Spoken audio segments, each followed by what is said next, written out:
Tô te vendo bem e ouvindo bem. Eu também estou te ouvindo bem, vendo muito bem. É impressionante como daqui a gente não conseguiu fazer a conexão, né? E agora você está no seu escritório lindo e O- o- equipado, que eu estou vendo aí atrás do fundo. Então.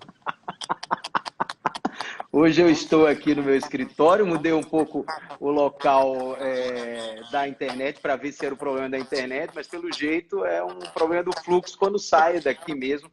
Deve ter alguma coisa errada. Mas eu vou te mostrar uma peça aqui, antes que o pessoal está entrando aí. Olha só essa peça que está aqui atrás. Você gosta de peça antiga? Olha só essa aí. Rapaz, é um gramofone Um isso? gramofone de 1924. Você acredita nisso? E funciona. Que isso? É, Jura? rapaz, eu juro, toca aqui boas músicas de 1920, 1930. Então a gente devia, ao invés de discutir locações, ouvir um pouco de música. Acho que vai ser melhor para Se todo der mundo. tempo ao final, eu vou ver se eu consigo aqui o disco, porque o disco é um disco de cera muito diferente. Ele só cabe uma música por lado, imagina. Uma música por lado. É uma coisa muito bacana, né, isso, né? Muito legal, cara. Como Muito mudou, legal. né? Mudou muito, né? Nós fazemos parte aí de uma, não a nossa geração, mas muitos dos que estão com a gente viram isso, né? Viram essa evolução, né? E você vê que no gramofone não cai, não tem problema de internet, não tem. Tudo mecânico, funciona bem. Você sabe que eu adoro o vitrô, tem uns discos aqui atrás, então eu gosto muito também, Não, é bacaníssimo. bacana, bacana. E eu me Deixa eu te lembro fazer uma que... pergunta. Como a Tá. gente mudou para o meu aqui, você acha que precisa avisar lá? Porque a gente tinha divulgado que ia ser no seu perfil. Aí não sei Eu se, vou, se é uma eu boa vou avisar avisar. agora mesmo aqui lá no nosso perfil. Vou pedir também para todo mundo que já está conectado com a gente. Nós já temos algumas pessoas conectadas com a gente que pode mandar os Comentar lá, né? avisos. Pode mandar os avisos pelo aviãozinho aí que vai funcionar também. Mas eu vou colocar aqui o seguinte: estamos no canal. E tá aqui, Anderson. Ponto, né, Anderson? Ponto Schreiber. Ponto Schreiber. Pronto. Que eu acho que as pessoas devem entrar lá, né? Então. Isso. Na verdade, acaba vendo, porque eu também estou ao vivo no nosso aqui, então vai dar Tá bom. certo. Perfeito. Estão todos os dois conectados, né? Então, é minha Bom, ignorância cibernética que já não, eu se também pergunta. confesso a você que eu sou um cara assim, meio termo, né? Eu sei que existe internet, mas não sei mais nada. Olha, vamos começar, que aí o pessoal vai entrando aí, vai nos acompanhando, como a gente só tem uma hora, né? E essa hora é preciosa, principalmente para a gente te escutar, ver coisas bacanas aí. Infelizmente, na quarta-feira nós tivemos um problema com a internet, mas eu tenho certeza que hoje nós vamos conseguir levar adiante. Agora já está bem estabilizada a internet, né? E vamos adiante, né? Para todo Não, mundo não que está fala acompanhando muito a isso não, gente. Rodrigo, que isso aqui nem trânsito. Você ficar dizendo que o trânsito está muito bom, Piora na hora. é um perigo, é um perigo. Não, inclusive, a gente tá. Alguns comentários da última quarta-feira foram muito interessantes. Alguns falando que a internet caiu quando a gente falou do Fluminense, né? Mas eu vou Não, evitar eu isso. ouvi o contrário. Eu ouvi gente dizendo que o Flamengo tinha atrapalhado e tal.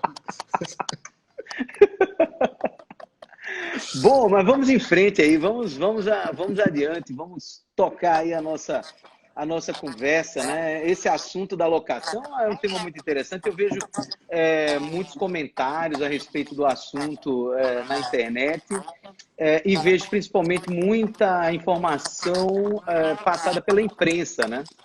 A imprensa, às vezes, assim, meio apressada, né? No começo, inclusive foi o que muito provavelmente gerou aquela ideia que você teve de fazer, de construir um artigo muito bacana sobre o dever de renegociar, né? No começo a gente tomou um susto, né? Todo mundo achando que não era obrigação mais do locatário pagar o valor do aluguel, que seria um absurdo fazer isso de modo genérico, né? Deixa eu ver aqui, alguém tá dizendo aqui que Que o áudio esse aqui está é o muito áudio, alto. né? Já Bom, melhorou baixei um o pouco meu agora, porque aqui. estava estourando um pouquinho, né? Acho que agora Melhorou? melhorou. Rafael que estava fazendo a observação, né? Eu acho que melhorou. Inclusive, Ah, então tá. Então agora já melhorou. Eu também estava ouvindo um pouquinho o som estourado, tem razão. Bom, mas então veio a imprensa dizendo, dando a entender que, de modo geral, em razão de todas as consequências econômicas da crise do coronavírus, os locatários não deveriam pagar, né, a locação, o que seria, de fato, muito ruim para a estrutura econômica e mesmo para o fluxo econômico dos contratos, que a gente sabe que tem essa importância também, claro, né? E aí, então, logo em seguida, o seu artigo foi um artigo importante para a construção, digamos, de um trilho mais alinhado, né, de uma lógica mais bem posta, no sentido de dizer, olha, eu não posso criar uma regra geral para fazer regra de redução de valor de aluguel. Isso tem que ser analisado em cada caso concreto. E, de fato, isso acabou já sendo posto por boa parte da doutrina. A doutrina se pronuncia nesse sentido, e claro que eu concordo plenamente, né? Cada caso é um caso. Nós temos as locações residenciais, nós temos as locações não residenciais. Dentro das não residenciais, nós temos as locações de rua, as locações de shopping center, né? Quer dizer, temos as locações dos prestadores de serviço em prédios comerciais, como você já havia adiantado na nossa primeira conversa, né? Quer dizer, há uma variação muito grande de circunstâncias que precisam ser levadas em conta, e eu acho que isso é o que todo mundo deve mesmo se ater, né?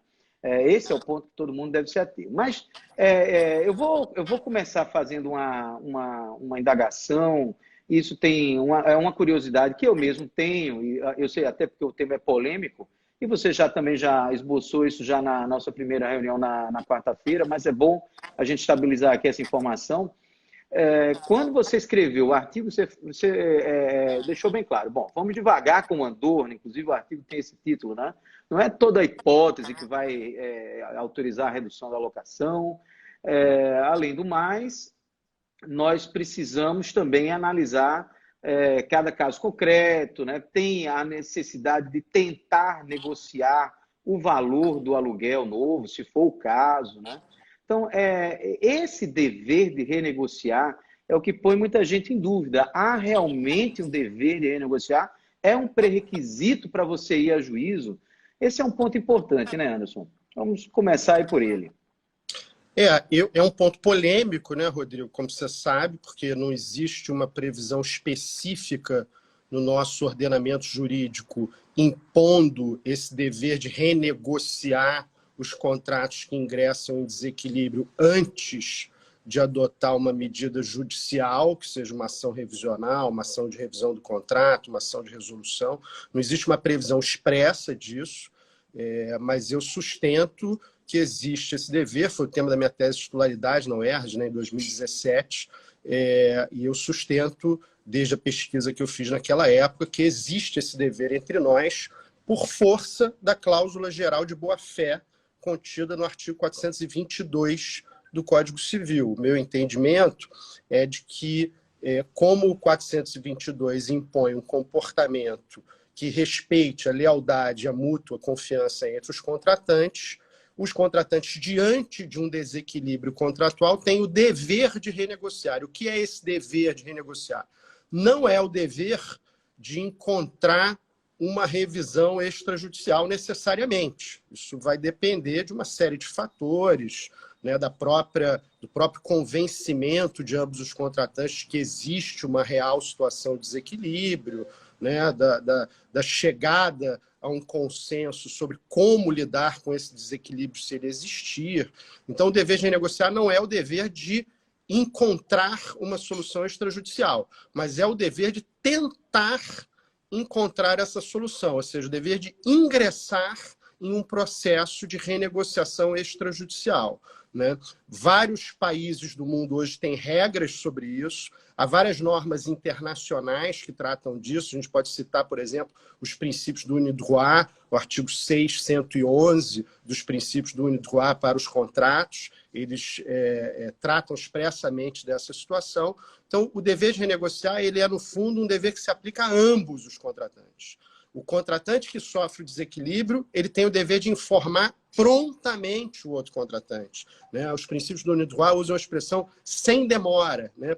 E isso é muito interessante para nós, porque no Brasil virou uma coisa muito comum o devedor, quando cobrado, em juízo, vai lá e tira da cartola um desequilíbrio contratual, né? Vai lá e diz assim, olha, além de tudo, meu contrato estava desequilibrado, que é uma defesa que não tem custo para o devedor, então é muito comum o devedor invocar esse desequilíbrio por circunstâncias, às vezes, muito genéricas, né? O mercado está em crise, crise de 2008, né? Muita coisa assim um pouco aberta, mas se tornou uma defesa comum. Então, esse dever de renegociar também impõe aquele que sofre o sacrifício informar prontamente o outro que está em desequilíbrio e que quer tentar uma solução extrajudicial. E o contratante que se beneficia, ele tem o dever de não ficar parado, de não ser omisso, de não se manter passivo, né, como já criticava o Clóvis do Couto e Silva, né, ao falar da obrigação como processo. Ele tem o dever de ingressar naquela renegociação, naquela tentativa de reajustar o contrato. Se isso vai dar certo ou não vai dar certo, não importa. O que importa é que eles têm o dever de tentar essa solução antes. Isso é muito bom. Acho que está absolutamente esclarecido, até porque muita gente diz, como é que eu vou obrigar a pessoa a renegociar? Bom, você tem, na verdade, a obrigação de iniciar as tratativas antes de partir para o momento judicial, digamos assim, né?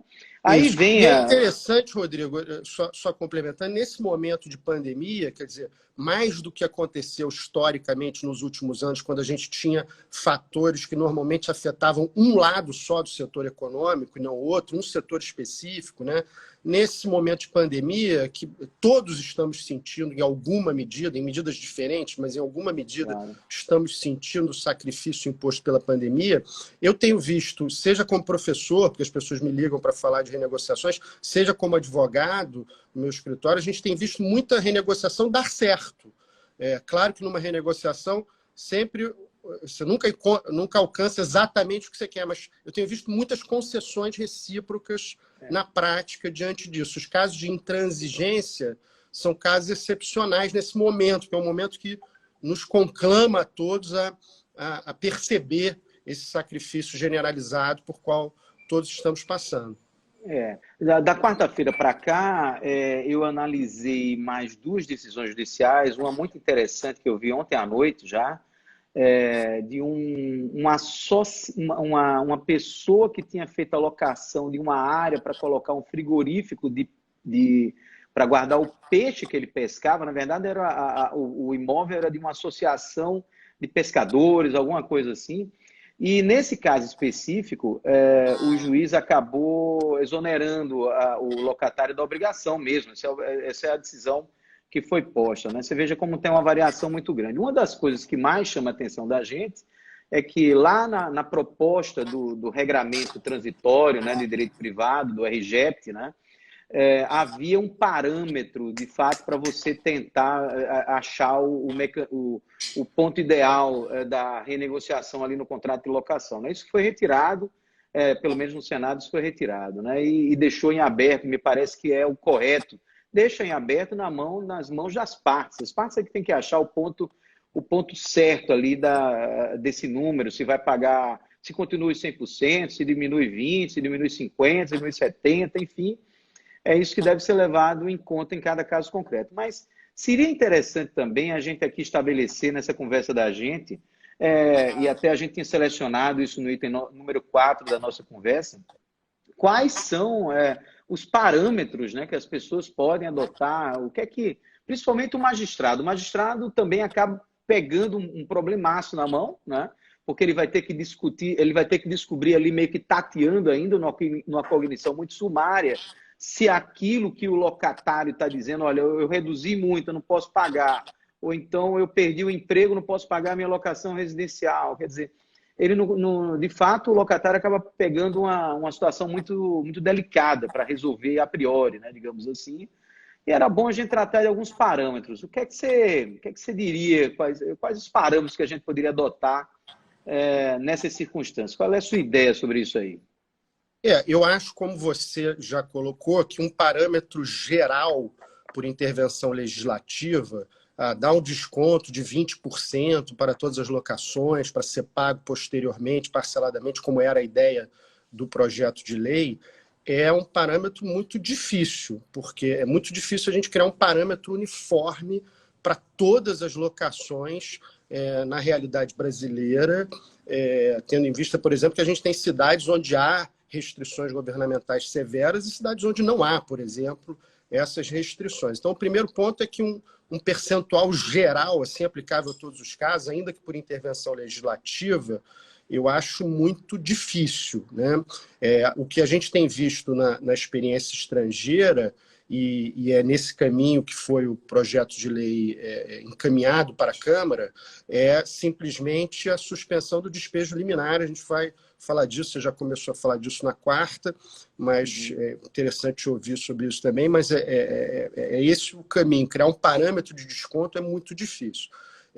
Com relação ao magistrado, eu acho assim, a gente precisa separar as hipóteses, até juridicamente, né? Porque há hipóteses de impossibilidade da prestação, porque realmente não está, o acesso foi proibido, né? Há hipóteses que são a imensa maioria, que não são, a meu ver, de desequilíbrio da relação locatícia, porque o desequilíbrio pressupõe a excessiva onerosidade, pressupõe que haja uma divergência no valor econômico das prestações. E, no fundo, a prestação, que é conceder a faculdade de uso e gozo da coisa, daquele imóvel, ela continua valendo economicamente a mesma coisa que ela valia antes, né? A gente não viu uma desvalorização econômica entre as prestações. Então, a rigor, a hipótese não é de onerosidade excessiva. A maior parte dos casos que eu tenho visto são hipóteses de frustração do fim do contrato, frustração parcial, temporária do fim do contrato. Ou seja, o locador continua podendo conceder a faculdade de uso e gozo, por exemplo, num edifício onde tem uma sala comercial, onde o edifício não está fechado, você continua podendo ir lá. Mas, por conta das restrições impostas pelos governos, a causa não é nem a pandemia, né? A causa imediata são as restrições impostas em virtude da pandemia. É verdade. Então, por conta dessas causas, eu que sou locatário não estou podendo usufruir da prestação como eu tinha imaginado que usufruiria. Então, na verdade, é a fruição da prestação que está afetada. Não é a prestação em si. A prestação não se tornou impossível, nem se tornou economicamente desvalorizada em relação à contraprestação. O que aconteceu foi a minha fruição ficou limitada. Então, essa é a imensa maioria dos casos. Então, aí eu acho que precisa examinar em cada caso qual foi mais ou menos essa limitação. Então, por exemplo, a gente tem serviços em que você tem locação de sala comercial, em que o equipamento está todo lá e o serviço continua sendo prestado de modo eletrônico, né? Continua sendo feito online a prestação do serviço. Então, em que medida essa fruição realmente não está acontecendo? Então, é por isso que é muito difícil criar um parâmetro generalizado. E eu acho que há uma outra hipótese que você mencionou agora na sua fala, que é a hipótese da dificuldade geral do locatário, né? Onde o problema não é do contrato, né? Se a gente pensar nas locações residenciais, por exemplo. Nas locações residenciais, a prestação continua sendo feita normalmente. Se a gente pensar em termos de fruição, como a gente pensou na locação comercial, é justamente o contrário. A gente está fruindo mais da nossa locação residencial, né? Todos nós que somos locatários, eu sou locatário residencial, então todos que somos locatários residenciais estamos fruindo mais da nossa prestação. Isso não faz com que o locador possa exigir um valor a mais, né? Então, na locação comercial também não deve fazer com que eu tenha que exigir um desconto, tenha o direito de exigir um desconto. Então, essa diferença de fruição, ela pertence ao campo da frustração do fim. Agora, além da frustração do fim, tem isso. Eu sou locatário residencial, eu estou fruindo mais até do meu contrato não está desequilibrado, não há um problema no meu contrato, mas eu sou um dentista, por exemplo, que não estou podendo atender e, portanto, não estou podendo receber os frutos do meu trabalho. Eu sou um motorista de táxi que não estou podendo girar, ou estou girando com muito menos passageiro, estou recebendo uma renda mensal muito menor. Então, dificuldades que vêm de fora do contrato, externas ao contrato, né? Quando o legislador tenta interferir, como era a ideia original do projeto de lei, quando foi ao Senado, dizendo dar um desconto, ele está pensando nessas situações, não está pensando tanto no desequilíbrio do contrato, está pensando, todo mundo está tendo alguma dificuldade, todo mundo está tendo por conta disso. Então, dar um desconto. Mas isso só através de intervenção legislativa. Por quê? Porque o nosso sistema jurídico, e talvez isso seja, só para encerrar esse ponto, talvez o nosso sistema jurídico tenha um buraco, que talvez seja importante a gente refletir neste momento, que é o seguinte: para as pessoas jurídicas, para as sociedades empresárias, mais especificamente, a gente desenvolveu mecanismos para lidar com essas dificuldades. Então, se uma sociedade empresária está com dificuldades externas ao seu contrato, vinda de outros contratos, vinda de outras receitas, a gente tem mecanismos de recuperação extrajudicial de empresa, recuperação judicial de empresa. A gente não vai direto com a falência, né? E esses mecanismos foram construídos todos no sistema jurídico brasileiro, muito se invocando a função social da empresa em relação aos empregados. Olha, a empresa tem empregados, portanto, a gente precisa manter a empresa funcionando, a empresa viva. Ela tem trabalhadores, a gente precisa proteger os trabalhadores. Mas quando o trabalhador tem dificuldades para pagar as suas obrigações, a gente não tem instrumentos equivalentes para a pessoa humana, para a pessoa física. Ele só tem a insolvência, que é o remédio extremo. Então, a gente talvez tenha que pensar nesse assunto, fresh start, como fazem os Estados Unidos, tem algumas outras teorias aí que são interessantes para a gente pensar em mecanismos. Mas esse é o problema mais comum que a gente vê. Não é um problema de desequilíbrio do contrato de locação, é um problema de dificuldades outras do locatário. Do locatário. Aí, existe um ponto também que eu acho que acaba funcionando também como um parâmetro importante, que é a função alimentar do próprio aluguel, né?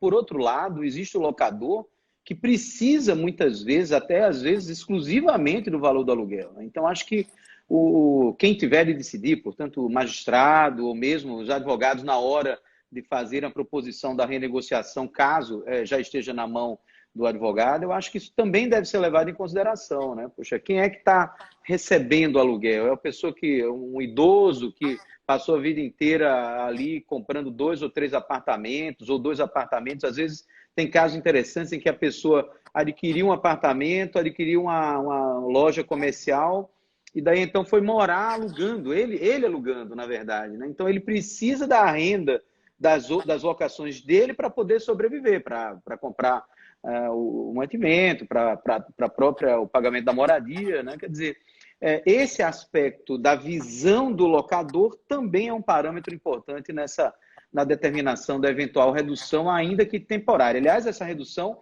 eu acho também, Anderson, que isso também virou uma linha geral de raciocínio, que ninguém está dizendo que é para deixar de pagar, ninguém está suspendendo efetivamente, né? O correto não se paga agora uma parte que não se pode pagar e tenta postergar isso, né? Esse assunto da postergação, inclusive, ele é importante depois, mas ao final a gente tem um tema muito interessante sobre essa postergação em razão do fiador, né? Que é a questão relacionada ao fiador, né? Eu acho que os juízes têm feito isso, né? Eles têm olhado os dois lados e criado um desconto, 20%, 30%, né? A gente vê aí decisões. Outro dia eu vi uma do Tribunal de Justiça do Distrito Federal também, concedeu 30% de desconto para um escritório de advocacia, aí todos os escritórios de advocacia do Brasil já começam a pensar, bom, tenho direito a 30% de desconto. Agora, é isso que eu um pouco disse antes, né? No fundo, essa solução do juízo de olhar as dificuldades de um e dificuldades de outro, fora do contrato, ela é uma solução de justiça distributiva. Ela, a rigor, não tem uma previsão no nosso ordenamento que permita que o juiz faça isso. Olha as dificuldades do sujeito e dê desconto. O que a gente tem, e são construções, em sua maioria, amparadas em princípios, em cláusulas gerais, são construções como a teoria da frustração do fim, onde o que o juiz deveria olhar é em que medida você está fruindo do seu contrato. Então, você teve por um fator que não é imputável a você, a pandemia, está te impedindo de fruir daquele contrato. Então, para quem sustenta a teoria da frustração do fim como uma frustração do fim parcial ou temporária, você teria a possibilidade de revisão naquele tempo que perdurar aquilo. A mesma coisa se houver excessiva onerosidade. A mesma coisa se houver uma impossibilidade temporária. Ou seja, a rigor, para revisar o contrato, para dar um desconto no contrato, o juiz precisaria identificar um efeito contratual e não uma dificuldade técnico contratual. externa Isso. ao contrato. Para dificuldade externa a rigor, a gente precisaria de intervenção legislativa. Mas o que eu tenho visto é exatamente como você. Os juízes têm feito essa um pouco... a aplicação da equidade, quase, né? Ele olha e fala, todo mundo está com dificuldade, eu compreendo, vamos ver quem é o locador é um idoso que vive da locação de imóveis, também não podemos tirar isso dele por conta da função alimentar que isso tem na economia dele, então vamos fazer aqui uma solução equilibrada. Eu acho que 100%, você me corrija aqui se eu estiver errado, mas das decisões que eu vi, e há aquele observatório de direito imobiliário do André Abelha, do Alexandre Gomide, que a gente já comentou aqui antes, e se alguém tiver o link pode divulgar aí nos comentários. O que eu tenho visto, assim, as decisões que eu vi de 100% em locação foi só em shopping center. Eu vi decisão de 100% em financiamento, mas em locação eu só vi em shopping center. E eu acho um exagero. Eu acho um exagero. Mas, enfim, não sei se você viu alguma coisa diferente. Não, nessas decisões que eu vi, exatamente esse comportamento que você está dizendo, né? Quando a locação é residencial ou comercial ou não residencial fora do shopping center, eu vi que realmente o padrão de comportamento tem sido esse mesmo, né? Nós temos aqui uma outra questão que é muito interessante, que diz respeito, e inclusive isso foi tirado de uma pergunta que foi enviada por um dos nossos seguidores, Anderson, sobre aquele prazo lá de 3 anos para você ingressar com a ação revisional de aluguel, né? Esse é um tema realmente muito interessante. De fato, a lei de locações ela tem uma regra específica para isso, para estabilizar as locações, como a gente também já tinha comentado antes, né? E agora a dúvida eu aluguei há 1 ano e meio e agora chegou abril de 2020, com todo esse problema que a gente está enfrentando, eu não tenho os 3 anos ainda, será que eu poderia pedir a revisão do contrato mesmo não tendo alcançado os 3 anos, né? Eu particularmente acho, tanto eu como você, a gente trabalhou essas questões. Você trabalhou na tese de titularidade, eu trabalhei lá no doutoramento, né, com o princípio da equivalência material do contrato. Eu particularmente acho que se houve quebra do equilíbrio do contrato de alguma forma, demonstrado ali, objetivamente demonstrado, eu acho que é possível você sair de regras específicas, excepcionalmente, claro, aí sim, excepcionalmente, e seguir para as previsões do Código Civil, e nesse caso, muito especialmente, o artigo 317. Eu vejo muita gente comentando o 478, mas o 478, ele na verdade, está tratando de questões resolutivas do contrato, né? O artigo específico do Código Civil que trata sobre esse tema é o artigo 317, né? E acho sim que é possível, mas também é bom a gente escutar. Você trabalhou muito esse tema. Aliás, esse é um tema bem esmiuçado dentro da tese do dever de renegociar, né? Eu acho, em primeiro lugar, que o ponto é polêmico na doutrina, né? Acho importante a gente dizer que tem biblioteca para os dois lados, né? Quem quiser defender que vale só em 3 anos, com base na revisional, porque seria uma norma especial em relação à norma geral, vai encontrar autores sustentando isso, ou seja, que vale só a regra especial dos 3 anos e não o remédio geral do Código Civil. Eu, como você, a melhor doutrina, né, eu e você, a gente sustenta que o prazo de 3 anos ele é o sistema geral das locações, mas que esse sistema geral ele foi pensado, e eu acho esse sistema maravilhoso. Tá? Eu quero dizer aqui que na tese eu examinei diferentes sistemas específicos revisionais em relação a diferentes contratos, além de sistemas estrangeiros, e eu acho que um dos sistemas que melhor funciona é o sistema da revisional das locações na nossa lei do inquilinato, que é um sistema clean, porque ele prevê o prazo de 3 anos e ele não exige a demonstração do fato extraordinário imprevisível. Então, ele trabalha com a simples desvalorização do imóvel no mercado. É um sistema que funciona maravilhosamente bem. tá? Em comparação com esses outros sistemas onde a gente fica discutindo se o fato é imprevisível ou não é, que é uma questão altamente subjetiva, a gente vai ter opiniões diferentes sobre o que é imprevisível ou não. Né? Até a pandemia, tem gente que já previa isso, tem um filme que faz exatamente isso, como é que as pessoas não se protegeram. Né? Então é difícil, a questão da imprevisibilidade era um conceito muito subjetivo.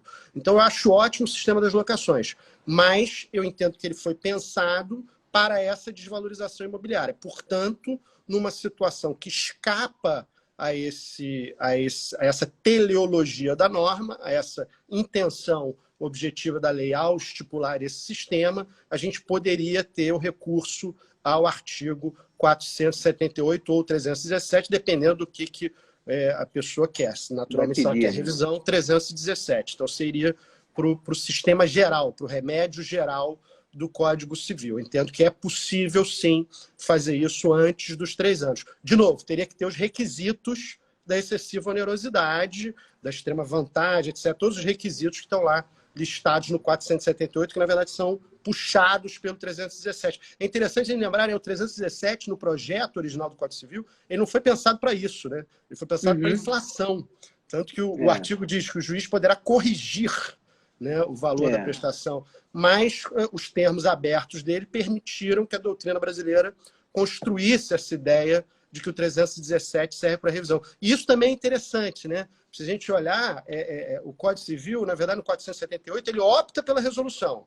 Aí a doutrina puxa o 317 para dizer, resolução não, porque o cara não tem interesse em resolução, ele não quer extinguir o contrato dele com aquele contratante. Ele, às vezes, tem outros contratos, aquele é um cliente importante, ele não quer extinguir. Aí puxa a revisão. E o dever de renegociar talvez seja o terceiro passo disso, porque às vezes o cara também não quer propor uma ação revisional, porque ele também vai se indispor com outro contratante. Então, por isso a importância do dever de renegociar, que seria talvez o terceiro passo nesse caminho. Mas eu concordo plenamente com você. É a minha opinião como a sua, e eu recomendo a todos a leitura do livro do professor Rodrigo Toscano, Equivalência Material, que é maravilhoso, e concordo com a sua posição.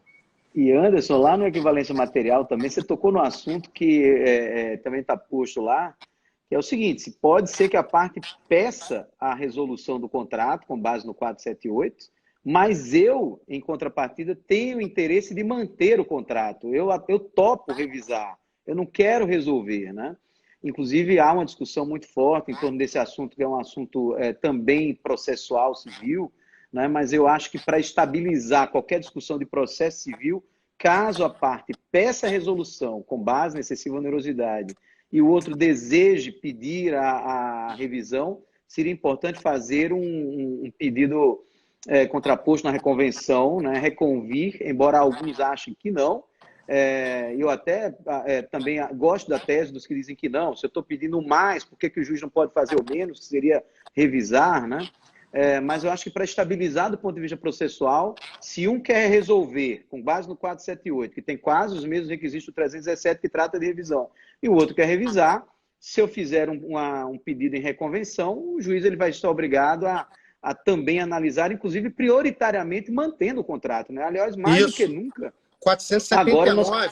479 o próprio 479, né, que a resolução pode ser evitada, pode ser discutida a interpretação, mas pode ser evitada se o réu se oferece a modificar equitativamente as condições do contrato. Então, o 479 fez essa opção. Nosso código fez essa opção em vários pontos, né? Lesão, estado de perigo também.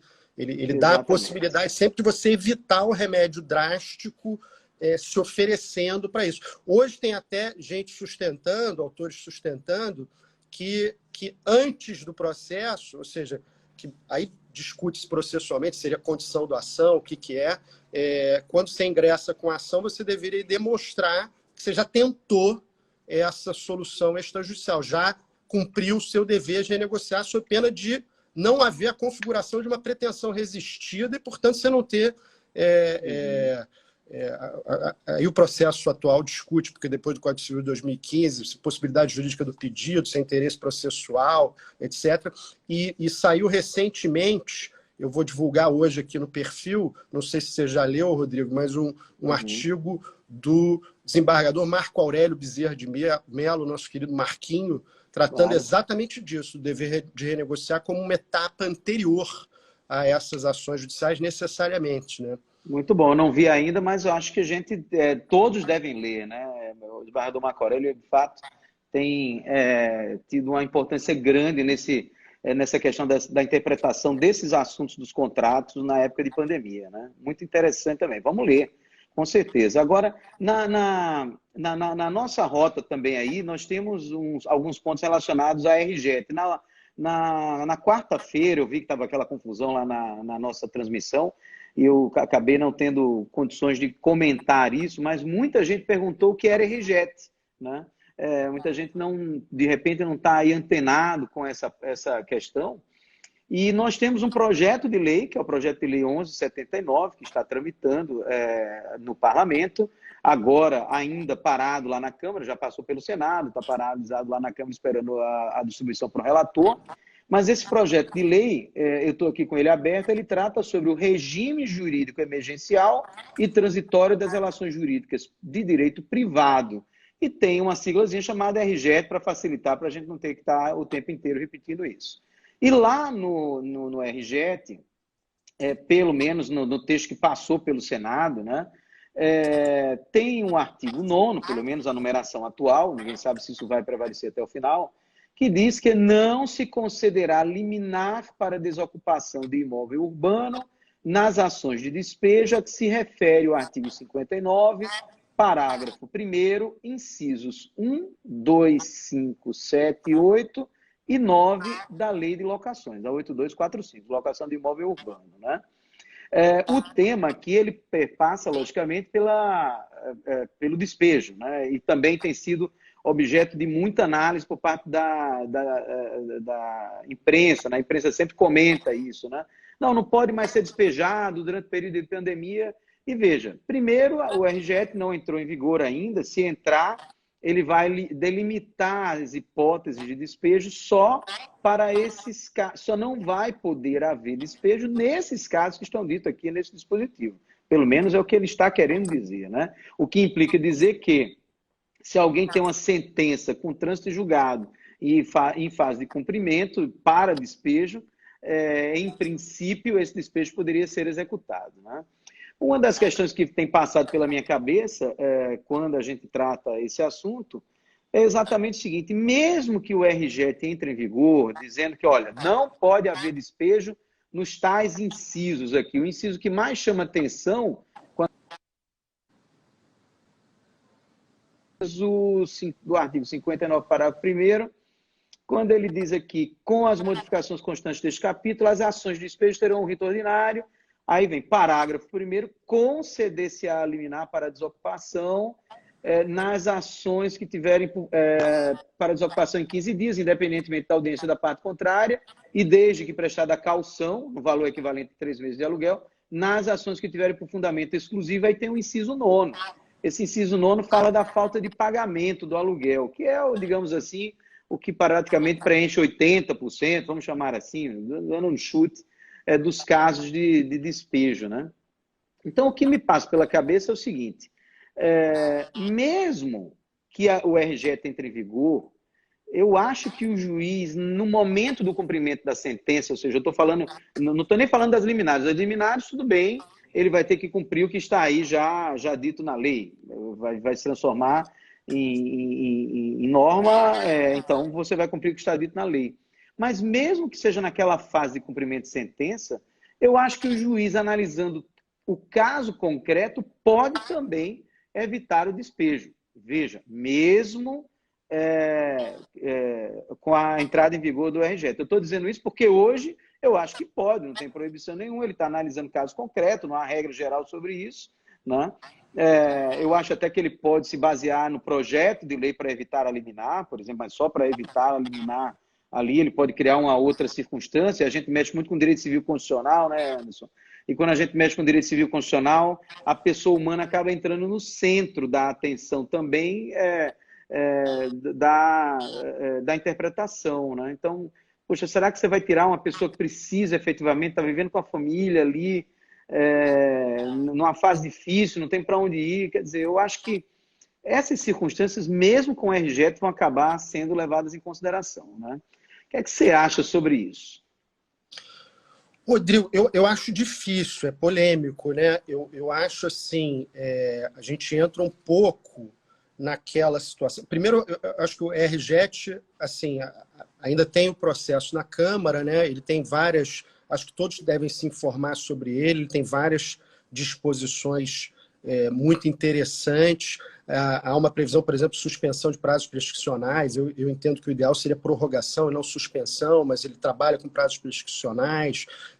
Há uma previsão de adiamento da LGPD, da Lei Geral de Proteção de Dados Pessoais, que eu acho perigosíssima, acho ao contrário, que a gente está precisando muito de uma LGPD, ainda mais nesse momento onde os dados são captados. Mas há previsões muito interessantes e muito úteis para dar alguma uniformidade aos efeitos da pandemia, né? Não deixar tudo na mão do judiciário. Agora, acho, como você já tinha colocado na quarta-feira, que a imprensa às vezes amplifica algumas previsões. Então, a previsão do despejo, ela, no fundo, é mais comedida do que o que tem sido divulgado pela imprensa. Não é que está impedido o despejo, né? É uma restrição ao despejo liminar, naquelas hipóteses que estão listadas. Então, acho que tem que ter esse cuidado. Acho que o judiciário vai fazer isso que você está dizendo, sim. Mas acho que, de novo, isso entra um pouco numa aplicação de equidade pelo judiciário, porque, a rigor, esse mesmo sujeito que está com dificuldade, que não pode ser despejado, pode estar sendo locatário. Eu falo isso com tranquilidade, porque, de novo, eu sou locatário, residencial e comercial, né? Mas ele pode estar sendo locatário de uma pessoa que também precisa do valor do aluguel, como você colocou. Então, acho que isso é sempre difícil no judiciário, porque, a rigor, as partes nem têm o dever de abrir. Claro que quem está pedindo normalmente vai abrir a sua situação, mas a pessoa que está recebendo nem tem o dever de exibir toda a sua economia, né, dentro do processo judicial. Acho que vira uma coisa um pouco mais de justiça distributiva do que de aplicação da regra, mas concordo com você no sentido de que os juízes provavelmente farão isso, sim, é o que a gente tem visto aí nas decisões. Só aqui sobre o repertório de jurisprudência que eu mencionei, acho que alguém divulgou aqui o Covid Mob. Eles reúnem as decisões judiciais já proferidas com base na questão da pandemia. Então, muito interessante, uma iniciativa do André Abelha, do Alexandre Gomide e de outras pessoas que eu não sei se você, Rodrigo, participou disso, mas assim, uma iniciativa muito interessante e é um bom repertório para quem quiser se utilizar disso. É interessante. No último final de semana, André me apresentou a ideia. Inclusive, eu abri um link aqui no Direito Civil Brasileiro. Quando você vai lá na bio do Direito Civil Brasileiro, tem um link lá para o Observatório Imobiliário da Covid. Está bem aceso lá para todo mundo já dar uma checada. Perfeito, engano, você é um craque. Eu fiz uma lista lá de boas indicações, inclusive do seu artigo, que está lá também. Maravilha. Aí a pessoa vai lá, já clica, já cai direto lá no Observatório Imobiliário. Muito bom, inclusive. Muito bacana mesmo, né? Fico feliz e agradeço. Eu sou fã do seu perfil, como você sabe, acompanho o Direito Civil Brasileiro muito, então fico feliz. Você sabe o seguinte, Anderson, que nós somos, na verdade, viciados em Direito Civil, né? Você vive Direito Civil quase 24 horas, que a gente tem que dormir, né? Um pouquinho. Eu também gosto muito do Direito Civil. Aliás, nós temos a chance de participar de grupos de Direito Civil que discutem temas assim que você nem imagina, né? Que possam surgir, né? Isso é muito bom. E acaba reverberando um pouco aqui também, a gente cumprindo a nossa função social de professor, né? Você, no seu perfil, Anderson.Schreiber, fazendo várias colocações no dia a dia, né? Experiências da sala de aula, experiências do escritório, né? Aqui com a gente também. Quer dizer, a gente acaba cumprindo uma função social interessante através das redes sociais. Isso também é muito bom, né? Estou vendo aqui que tem uma outra questão que me chama muita atenção. Essa ainda não está, digamos assim, bem posta, mas poderá gerar um problema interessante, que é o prazo para se propor a ação renovatória, né? O nosso código, a nossa lei de locações, no caso da locação comercial, claro, aqui especificamente para locação comercial, não residencial, na verdade, como diz a lei, ele diz, nas locações de imóveis destinados ao comércio, o locatário terá direito à renovação do contrato por igual prazo, desde que, cumulativamente, venham lá os requisitos, né? Aqueles 5 anos de locação, 3 anos no mesmo ramo, também tem outro requisito, ter sido celebrado por escrito, né? E por tempo determinado, enfim. Se todos os requisitos estiverem prontos, eu posso pedir a revisão, aliás, posso pedir a renovação do contrato obrigatoriamente, né? A questão é, no parágrafo 5º, eu estou me referindo ao artigo 51, parágrafo 5º, ele diz, o direito à renovação decai aquele que não propuser a ação no interregno de 1 ano no máximo, até 6 meses no mínimo, anteriores à data da finalização do prazo do contrato em vigor, né? Hoje eu não tenho dúvida que a pessoa, se tiver nesse limite aí dos 6 meses, tem que propor essa ação, se quiser ficar. Por mais absurdo que você pense, né? Poxa, como é que num período tão duro como esse a pessoa ainda vai pensar em renovar? Claro que pode, né?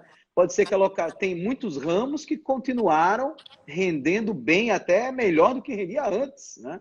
Quem imaginava, por exemplo, quem tivesse uma mini fábrica de máscaras, por exemplo, na locação comercial, tivesse que ampliar, inclusive, né, locais, o ambiente de trabalho, enfim, tudo mudou. Outro dia eu li uma mensagem de um amigo do ramo de esportes, ele dizendo que está vendendo, as vendas explodiram em bicicleta ergométrica, porque várias pessoas compraram bicicleta ergométrica para se exercitar em casa. Então, ele teve que ampliar estoque, etc, etc. Então, que bacana esse exemplo aí, né? Você veja que as oportunidades, elas são muito variáveis, o que até demonstra mesmo que cada caso tem que ser analisado especificamente, né?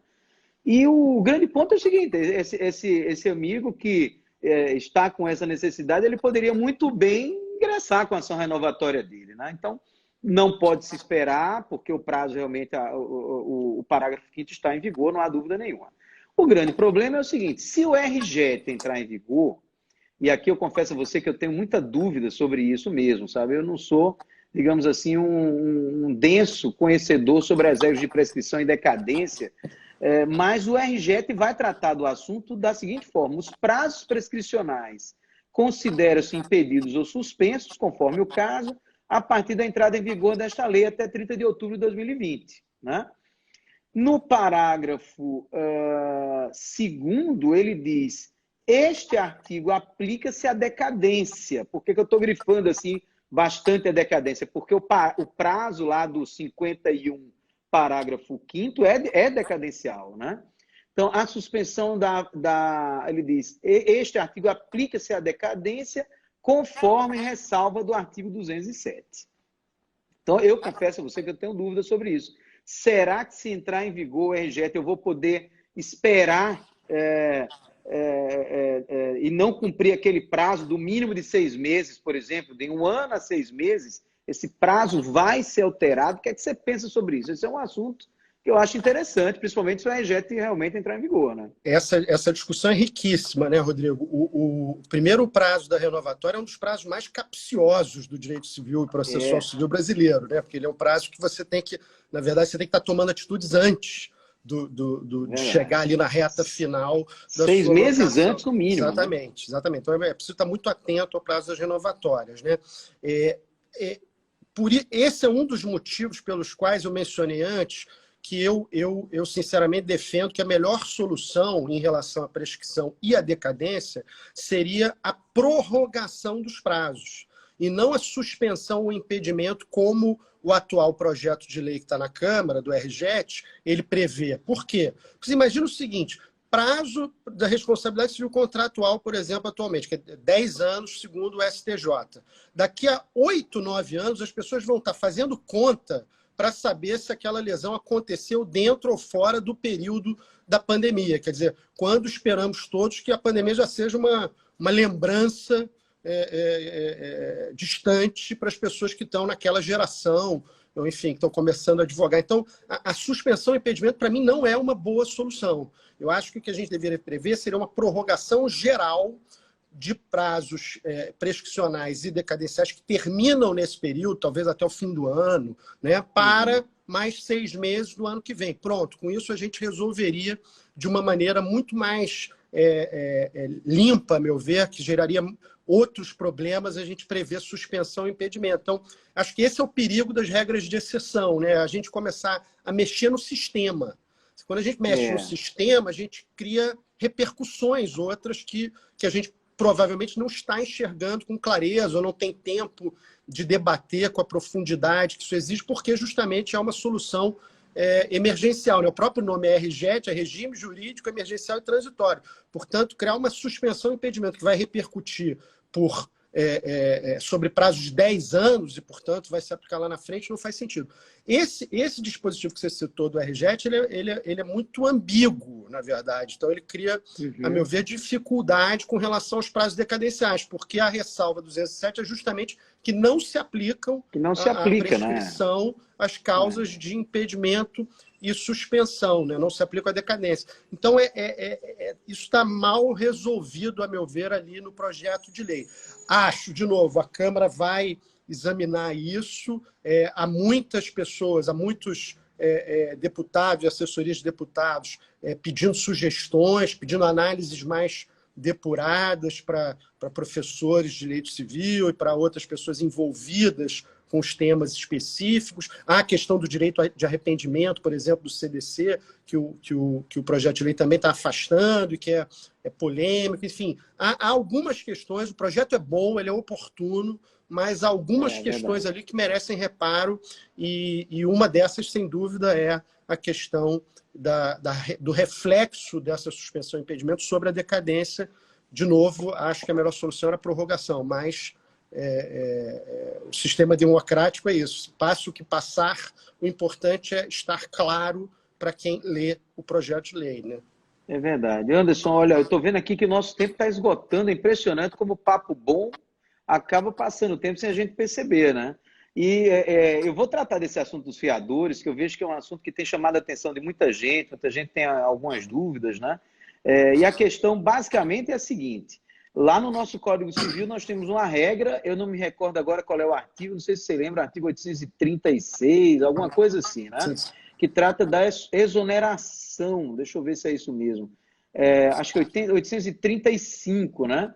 O fiador poderá exonerar-se da fiança que tiver assinado sem limitação de tempo, sempre que lhe convier, ficando obrigado por todos os efeitos da fiança durante 60 dias após a notificação do credor.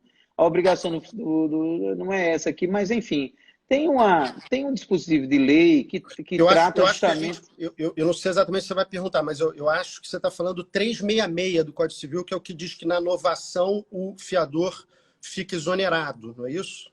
366, deixa eu ver se aqui. Importa a exoneração do fiador, isso aqui lá na novação. Importa a exoneração do fiador, a novação feita sem consenso com o devedor principal. Isso. Tem essa regra aqui no Código Civil e tem essa regra lá também na lei de locações, inclusive ampliando o prazo de 60 dias que está lá naquela parte específica do contrato de fiança, né? A questão é a seguinte: se eu fizer uma renegociação com eu sou locador, fiz a renegociação com o locatário, nós reduzimos o valor do aluguel. Então, era 100, passou a ser 30. Então, para o fiador foi bom, porque se ele estava comprometido com 100, se foi 30, continuou sendo bom, está melhor ainda, né? Mas a lei diz que importa a exoneração do fiador a novação feita sem o consenso com o devedor principal. Então, o ideal realmente seria que sempre que houvesse consenso entre locador e locatário, o fiador também participasse do instrumento. Aliás, o instrumento é sempre bem indicado, né? Muita gente tem perguntado, precisa fazer instrumento? Bom, como é que você vai fazer instrumento com a distância? Às vezes você tem que guardar a distância, o isolamento social. Pelo menos faz troca de e-mails, troca de mensagens, deixa comprovado de alguma forma que houve um acordo em torno daquilo ali. O ideal é o instrumento. Se não é instrumento, pelo menos uma troca de e-mails sobre o assunto eu acho que é interessante fazer. Mas e se o fiador não participar? O fiador poderia participar numa troca de e-mails. Você abre 3 e-mails ali, diz, olha, vamos negociar aqui, o fiador participando, depois o fiador dá um ok, todo mundo está certo de que os endereços são aqueles mesmos eletrônicos. Enfim, está valendo, né? O grande problema é, ele pode alegar, que ele pode dizer que vai embora, quer se exonerar. E a outra questão, que inclusive o professor Simão, ontem eu fiz uma publicação no Direito Civil Brasileiro sobre um enunciado do CJF, né? e que dizia, basicamente, que tratava sobre exoneração também, né, quando houvesse inovação, e tratava, inclusive, desse artigo 830 e alguma coisa, e mesmo da lei de locações lá, por isso que eu tinha me lembrado dele logo a priori. Mas o professor Simão disse, tudo bem, e quando houver postergação? Estou dando desconto agora, era 100, agora é 30, mas os 70 você vai me pagar daqui a 2 anos, por exemplo, daqui a 1 ano, né? O fiador, mesmo não participando, estaria obrigado, né? Eu tenho dúvidas sobre isso também. O que você acha? Como é que está nosso tempo aí? Está mostrando o tempo aí para você, não? Eu não sei. Não, Eu sou né? Eu estou vendo novato aqui que nisso. já tá bem no finalzinho aqui, pelo que eu estou contando. Mas vamos lá. Vamos à resposta. Se cair, a gente volta. Não, é o seguinte, eu acho super difícil, se cair, eu reinicio aqui. Mas é super difícil o ponto, porque a rigor 366 prevê isso mesmo. A gente já teve essa discussão no Brasil, em outras situações, mas eu acho que a saída, quer dizer, sempre for possível trazer... Você está me ouvindo bem, né? Me vendo bem? Ouvindo bem, estou ouvindo bem.